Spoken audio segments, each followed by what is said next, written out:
Hello বন্ধুরা, আজ তোমাদের সাথে শেয়ার করতে চলে এলাম জেব্রা প্রিন্টার। তো এখানে দেখো এই আর্টটা ভীষণই সুন্দর হয় এবং এটা আমি তোর জন্য প্রথমে ইয়েলো কালার পরিয়ে নিয়েছি। ডাবল কোট করার পর তারপরে দেখো সরু ব্রাশ দিয়ে একদম ব্ল্যাক কালার দিয়ে দেখো সুন্দর করে একদম জেব্রা প্রিন্ট যে ডিজাইনটা হয় সেটা করে নিচ্ছি। এবং যেখান দিকে স্টার্ট করছি তার নিচের দিকটা দেখো একদম সরু সরু করে ডিজাইনটা করছি। এই আর্টটা দিয়ে তুমি অনেক রকম ডিজাইন তোমরা করতে পারবে।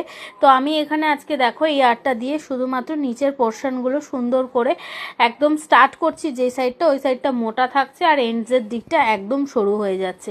এই আর্টটার ডিজাইনটাই কিন্তু এই ধরনের হয়। তো তোমরা একটু খেয়াল করে দেখবে, জেব্রার গায়ে কিন্তু এই ধরনের অনেক রকম আর্ট দেখা যায়, ভীষণ সুন্দর লাগে আর এটা নেলে করলেও দেখতে খুব ভালো লাগে। তো দেখো আমি খুব সুন্দরভাবে কিন্তু আর্টটা করে ফেলছি। এরপরে কিওর করার পর টপ কোট দিয়ে দিলেই হয়ে যাবে আমাদের এই সুন্দর নেল আর্টটা রেডি।